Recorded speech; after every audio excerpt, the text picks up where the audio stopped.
Salut les abonnés, j'espère que vous allez bien. Aujourd'hui, on va parler de comment passer son permis bateau au Japon. Et ouais, ça c'est intéressant, ça va concerner peu de personnes, mais c'est intéressant quand même. Ça faisait longtemps que j'avais pas fait une vidéo d'aide à la vie quotidienne, donc c'est le bon moment.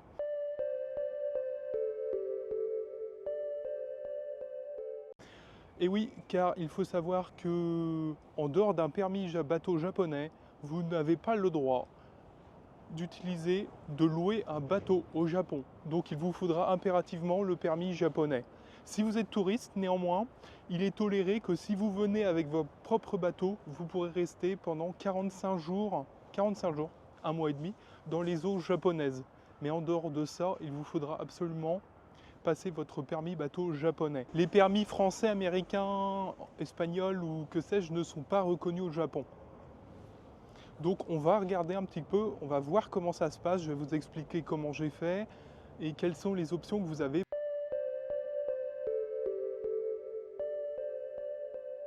Alors ce qu'il faut savoir, c'est qu'au Japon, vous avez trois types de permis bateau. Le permis PWC qui est le permis uniquement pour les jet skis, les scooters des mers. Vous avez un deuxième permis qui est au-dessus, c'est-à-dire le permis, l'équivalent du permis côtier qui s'appelle le Second Class Boat Operator License. Et vous avez le permis hôtelier qui s'appelle First Class Boat Operator License. Voilà, ils sont valables 5 ans et après il faut les renouveler. Voilà, c'est pas à vie comme en France.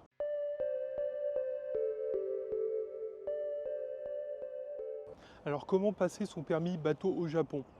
Alors je vous expliquais les différents permis et je vais vous montrer un petit peu de quoi il en retourne derrière. C'est-à-dire que tout comme en France, vous avez un examen écrit, c'est-à-dire que vous prenez des cours et puis vous allez le jour de l'examen passer un test écrit. Alors pour l'équivalent du permis côtier, vous avez un test écrit de 40 questions et pour l'équivalent du permis hauturier, vous avez un test écrit de 56 questions. Voilà.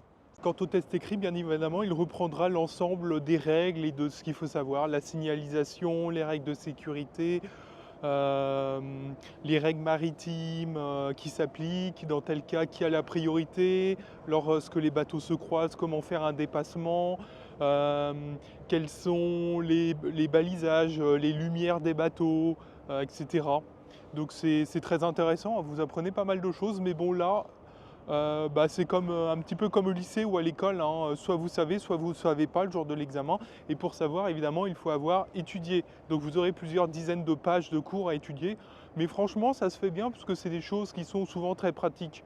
Vous apprendrez aussi des choses un petit peu sur le moteur, la navigation générale, etc. C'est intéressant, hein, franchement. Par contre, voilà, faut faire l'effort de travailler, etc. Il n'y a pas de mystère. Le jour de l'examen, juste avant l'examen, vous aurez aussi un test de vue. Ensuite, au niveau de l'examen pratique, où là vous êtes vraiment sur votre bateau avec un examinateur, etc. Bon, là, il n'y a rien de particulier, c'est-à-dire que ça se fait comme partout dans le monde, c'est-à-dire que c'est des grands classiques. Savoir faire des nœuds marins, quitter le quai, revenir au quai, amarrer le bateau, un homme à la mer, les slaloms, diriger son embarcation à vitesse lente, moyenne et élevée. Et puis encore d'autres exercices comme savoir se servir d'un compas, garder un cap, faire une marche arrière, etc. Vraiment que du grand classique. Voilà. Évidemment, le plus dur étant le fameux homme à la mer. Quant aux examinateurs, ne vous inquiétez pas, c'est pas compliqué, ils vous donnent les consignes. Le jour de l'examen pratique, hein, j'entends, ils vous donnent des consignes toutes bêtes, hein, comme voilà, dirigez-vous vers tel cap, faites le slalom sur ces bouées, etc. Vous voyez, hein, ils vous balancent une bouée, puis oh, un homme à la mer, repêchez le bonhomme. Vous voyez, des choses comme ça. Avant le départ, ils vous demandent aussi de faire des nœuds marins. Ils vous choisissent un nœud marin et vous devez le faire. Cabestan, vous savez, etc. Nœud de chaise, je ne sais plus ce qu'il existe encore. Il existe 7 nœuds en fait qu'il faut absolument savoir. Il faut absolument connaître pour le jour de l'examen, puisque on peut vous demander de faire n'importe lequel. On vous demande aussi le jour de l'examen, effectivement, de vérifier le moteur, par exemple, vérifier l'huile, vérifier la batterie, vérifier l'état de la coque, voyez, des choses comme ça. Qu'est-ce qu'il y a encore? Mettre le bateau en chauffe, le moteur du bateau en chauffe, démarrer le moteur. Bon, ça c'est normal, hein, vous me direz, sinon vous ne pouvez pas faire l'examen. Voilà, des choses comme ça. Donc il n'y a pas de piège encore une fois. Et les examinateurs sont de votre côté, ne vous inquiétez pas. C'est toujours ce qu'on m'a dit, moi, les examinateurs sont de votre côté, puisque en fait, leur but c'est que vous ayez le permis bateau. Car il y a toute une industrie derrière. Si personne n'a le permis bateau parce qu'ils sont super pénibles, il n'y aura pas de clients pour louer des bateaux. Voilà, ça ne va pas faire tourner toute l'industrie derrière, donc ça serait dommage. Il y a des gens voilà, qui ont envie de mettre de l'argent, qui ont envie d'acheter un bateau, qui vont payer une place dans la marina, qui vont envie voilà. Donc c'est toute une industrie derrière. Donc les examinateurs sont tolérants, normalement tolérants. Vraiment, c'est de leur montrer que vous connaissez les règles de sécurité, que vous savez ce que vous faites et que vous respectez les règles. C'est tout à fait japonais. Donc c'est ça qu'il faut faire, il ne faut pas aller chercher midi à 14 h. Voilà.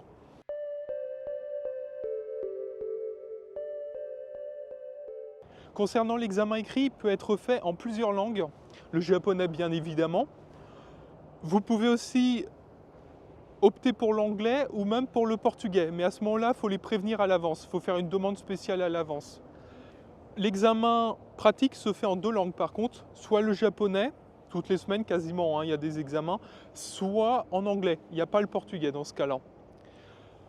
Les sessions en anglais sont relativement rares, évidemment par rapport aux japonaises. C'est tous les 3 mois à peu près, vous avez une session en anglais. Voilà. Quelque chose que vous pouvez faire si vous parlez un petit peu japonais, qui peut être assez malin et que vous êtes assez pressé, eh bien en fait c'est de demander à passer l'écrit en anglais, mais demander à passer l'épreuve pratique sur le bateau en japonais. Voilà, puisque vous pouvez avoir n'importe quand vos copies en anglais, donc, ou en portugais bien sûr. Donc voilà, ça peut être un bon plan. Par contre, voilà, si vous voulez passer l'examen pratique en anglais, c'est que à peu près tous les 3 mois. Donc là, malheureusement, il va falloir être patient. Néanmoins, pendant 3 mois, 2 mois, vous avez tout à fait le loisir de commencer à travailler, évidemment, et de vous préparer pour les examens.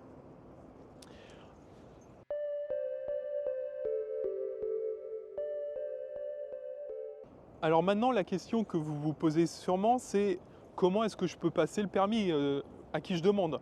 Là, vous avez 3 options. Soit vous êtes très très bon et vous avez déjà d'expérience et en fait, vous allez pouvoir vous inscrire par vous-même. Les inscriptions se font auprès de la JMRA, c'est la Japan Marine Recreation Association. Vous avez un bureau par préfecture ou par région plus exactement. Par exemple, là, moi, je vous parle de la rivière Tamagawa où se passe l'examen. Et les bureaux, pour ceux qui veulent passer l'examen dans le Kanto, donc près de Tokyo, sont à Yokohama. Donc il faudra vous rendre à Yokohama généralement. Sinon, vous pouvez retirer des documents, leur demander de vous envoyer des documents via Internet. Mais bon, le mieux, je pense, c'est carrément de passer chez eux, les voir. Et puis, vous recevrez normalement par mail, si ma mémoire est bonne, la confirmation comme quoi vous êtes bien inscrit. Et puis, ce qu'ils appellent un voucher ici, c'est-à-dire une convocation. Voilà, on appelle ça une convocation en français. Vous voyez, hein, à force d'être au Japon, je parle plus français, moi. Quelle indignité!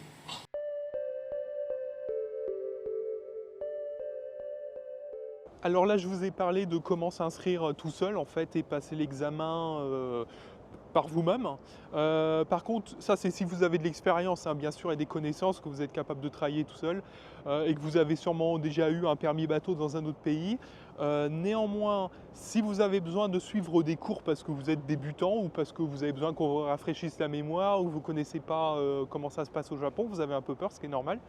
Eh bien, vous avez encore 2 autres choix, c'est-à-dire de vous inscrire soit dans une école de permis bateau. Vous avez des écoles qui fournissent des cours en anglais ou en portugais, donc c'est bien. Il y a par exemple Rivray à Osaka, l'école Rivray, je vous mettrai un lien si ça vous intéresse. Il vous en coûtera à peu près 120 000 yens de mémoire. Sinon, il existe une formule un petit peu moins chère, moins onéreuse, c'est-à-dire, ça c'est surtout bien si vous vivez à Tokyo, puisque vous avez l'association TSPS, c'est la Tokyo Sail and Power Squadron. En fait, c'est une association de marine américaine, mais qui a voilà, des quartiers à Tokyo. Et donc, ils fournissent des cours en anglais. Donc, vous vous inscrivez auprès d'eux. Ça vous coûte un truc style, 55 000 yens de mémoire. Ils vous donnent des cours en anglais. Et vous allez avoir 5 sessions de cours en ligne, où en fait, le but, ce sera de travailler les cours que vous aurez chez vous. Et ensuite, poser les questions, faire du coaching. En fait, c'est du coaching qu'ils font, voilà. Poser des questions, vous entraîner avec des formulaires, des questionnaires, en fait, des examens blancs pendant les 5 sessions de cours. Voilà. Vous aurez aussi beaucoup d'explications sur comment se passe le permis dans sa version pratique, hein, quand vous êtes sur le bateau. Et puis, sinon, il y a une session que l'association vous réserve, c'est-à-dire qu'elle va louer des bateaux qui sont les mêmes que le jour de l'examen pour que vous puissiez vous entraîner quelques jours avant le passage réel de l'examen. Donc ça, c'est vraiment très bien fait. Voilà, généralement, c'est un dimanche ou un samedi, je ne me rappelle plus. Je crois que c'est un dimanche. Donc ça peut être vraiment un bon plan si vous êtes capable d'étudier par vous-même, tout en étant coaché quand même, et puis que vous voulez pas que ça vous coûte une fortune. Si par contre vous voulez vraiment quelque chose où on vous explique tout et où on vous prend un petit peu par la main en quelque sorte, là c'est vraiment dans une école qu'il faut aller. Il y en a, je vous l'ai déjà expliqué, il y en a à Osaka, il y en a à Tokyo, etc. Je pense qu'il y en a peut-être d'autres. Sûrement d'ailleurs. Alors je vais vous afficher tous les prix à l'écran, hein. Si vous choisissez l'option d'aller étudier dans une école, vous aurez une journée de formation théorique pour les jet skis et une demi-journée de pratique. Et ensuite le jour de l'examen, bien sûr. Si vous choisissez le permis, l'équivalent du permis côtier, ce sera 2 jours de formation théorique et 1 jour de formation pratique où vous êtes sur le bateau, et puis 1 jour d'examen. Et si vous voulez le permis hauturier, bien sûr, ce sera là une journée de plus à chaque fois. Ce sera donc 3 jours de formation théorique et une journée de formation pratique, puis évidemment l'examen, si vous êtes dans une école. Alors quant au prix, si vous choisissez de vous inscrire en candidat libre, ça va varier entre 22 000, c'est-à-dire le permis jet ski, jusqu'à pas loin de 30 000 pour le permis hauturier. Le permis côtier étant entre les deux à 26 000 yens. Si vous choisissez d'être dans une école, ça sera à peu près 120 000 yens. Et si vous avez opté pour l'association TSPS à Tokyo, donc là, ça sera entre les deux, ça va vous coûter à peu près aux alentours des 70-80 000 yens. Pour le permis côtier, si vous voulez le permis hauturier, ça sera 10 000 yens de plus. Voilà.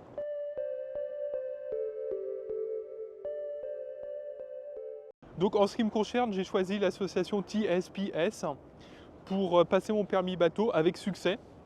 D'ailleurs, alors j'ai bien suivi effectivement les 5 sessions de cours en fait, de coaching en ligne. C'était très bien, hein. Les personnes qui vous coachent fournissent vraiment beaucoup d'explications, vous faites des examens blancs, etc. On vous explique en détail aussi la partie pratique, donc c'est vraiment très bien. Pour être prêt le jour de l'examen, on vous donne des astuces, c'est très bien, moi je suis très satisfait, hein. Donc ça s'étale sur à peu près 2 mois, 2 mois et demi, hein, entre le moment où vous commencez les cours et le moment où vous allez pouvoir vous pointer le jour de l'examen. Voilà. Qu'est-ce que j'ai fait aussi? Donc j'ai eu la demi-journée de pratique sur l'eau avec eux. Donc on a des très bons profs, entre guillemets, hein, qui nous expliquent toutes les astuces, là encore, le moteur, on s'entraîne sur l'eau, voilà, on contrôle le bateau, etc., les différentes vitesses, comment mettre en chauffe le moteur, qu'est-ce qu'il y a, où est la batterie, qu'est-ce qu'il faut, comment contrôler la coque, etc., réaliser les slaloms, se servir du compas, un homme à la mer, on fait plusieurs essais pour être un petit peu bon le jour venu. Mesurer l'inertie du bateau, etc. C'est vraiment bien fait. Et donc voilà, en 2 mois, j'ai pu obtenir mon permis bateau en étant parti de zéro et en n'ayant aucune expérience. Donc je suis très satisfait, hein. Entre le moment où vous passez votre permis, c'est-à-dire l'examen en lui-même, et le moment où vous avez les résultats, et il s'écoule 1 semaine, hein, c'est très rapide. Et ensuite, vous pouvez aller chercher votre permis bateau à la GMRA, au bureau de la GMRA. Si vous habitez trop loin, que vous avez de la flemme, que ça vous coûte cher, j'en sais rien, que vous n'avez pas le temps, eh bien vous pouvez leur envoyer une lettre contenant une lettre justement pour qu'ils puissent vous renvoyer le tout timbré bien sûr, pour qu'ils puissent vous renvoyer votre lettre avec bien sûr votre permis bateau. Vous avez, d'après mes souvenirs, 1 an pour aller chercher votre permis bateau. Sinon, n'oubliez pas de renouveler votre permis au bout de 5 ans. Hein. Il ne faut pas s'y prendre après 5 ans. Hein. Il faut que vous y pensiez déjà plusieurs mois avant. Hein. Voilà. Voilà, ça c'était à rajouter aussi. Donc voilà, moi ça s'est bien passé. Hein. J'ai vraiment pas eu de soucis. Voilà, il faut vraiment consacrer plusieurs heures par contre à l'étude. Hein. Voilà, connaître les balises, connaître les lumières des bateaux. Il y a énormément de questions de sécurité là-dessus, que ce soit lors de la pratique, lors de l'examen écrit. Donc c'est intéressant. Sinon, qu'est-ce que je rajouterais? On était un groupe de 12 personnes hein, qui voulions passer l'examen à bateau. Et donc effectivement, on a été entraînés pour ça par TSPS. Si vous préférez une école, hein, comme je vous l'ai déjà expliqué, bah, allez dans une école tout simplement. Je pense que c'est ce que j'aurais fait si j'avais été à Osaka. J'aurais été dans l'école Rivray, puisqu'il y en a une là-bas. Alors je ne connais pas, je ne fais pas de pub, hein, c'est juste que je sais qu'il y a une école là-bas. Ouais, ça s'est bien passé. Franchement, il y avait une très bonne ambiance avec les autres élèves. Les coachs de l'association étaient vraiment bien aussi. Hein. Ils répondent toujours à vos questions, ils sont vachement sympas, ils connaissent toutes les petites astuces, tous les petits détails, tout ce qu'il faut savoir, et ils vous rassurent aussi. Voilà, donc bachotez, hein. Étudiez, bachotez, faites beaucoup de formulaires, hein. Faites beaucoup de questionnaires surtout, d'examens blancs pour savoir de quoi il leur tourne, parce que parfois il y a des questions un petit peu pièges hein, quand même. Surtout, mon astuce, hein, ça c'est moi, mais surtout pour l'examen écrit, lisez bien la question, bien lire toute la question. Ça c'est impératif parce que vous pouvez très facilement vous tromper. C'est-à-dire, vous êtes un peu stressé avec l'examen, vous lisez rapidement, et puis en fait, il y a une information que vous n'avez pas lue, et puis vous répondez à côté de la plaque. Moi, je sais que par exemple, pendant l'examen, j'ai raté sur 2 questions parce que j'avais mal lu. J'avais lu de travers en diagonale, voilà. Bon, ça ne m'a pas empêché d'avoir l'examen, donc c'est pas très grave, mais quand même, c'est un petit peu dommage. Donc faites bien attention à ça. Et puis sinon, comme je vous l'ai déjà expliqué, durant l'examen pratique, respect des règles, respect de la sécurité. Allez-y tranquillement, sans vous presser. Écoutez bien ce que vous dit l'examinateur, que ce soit en japonais ou en anglais, peu importe. Voilà, écoutez bien ce que vous dit l'examinateur, restez bien concentré et franchement, ça va bien se passer. À propos des permis équivalent côtier et équivalent hauturier japonais, vous pouvez passer les 2 permis en même temps, le même jour, ou les passer séparément. C'est-à-dire uniquement le permis côtier tout seul ou uniquement le permis hauturier, mais là il vous faudra déjà posséder le permis côtier bien sûr.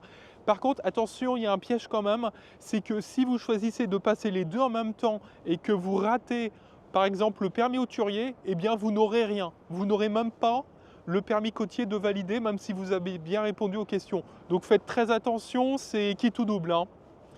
Mon conseil, c'est qu'à moins que vous ayez de l'expérience et que vous vous sentiez vraiment confiant, vaut mieux commencer par le permis côtier et puis voir ensuite le hauturier 1 mois ou 2 mois après à la prochaine session. Voilà, pour ne pas avoir de stress. Et puis donc comme d'habitude, si vous avez apprécié cette vidéo, si ça a pu vous servir, parce que je pense vraiment que c'est l'unique vidéo francophone à ce sujet, et même en anglais, je suis même pas sûr qu'ils en aient, sur comment passer son permis de bateau au Japon. Donc c'est pour ça que moi, qui avait eu du mal à trouver des informations là-dessus, j'avais envie de vous les faire partager. Et puis sinon, si vous avez des questions, n'hésitez pas en commentaire, hein. Bien sûr, j'essaierai d'y répondre au maximum, de vous donner des informations, de vous donner des contacts peut-être aussi, qui pourraient vous servir. Et puis c'est tout, je vous dis à très bientôt les amis. Allez, à plus, salut!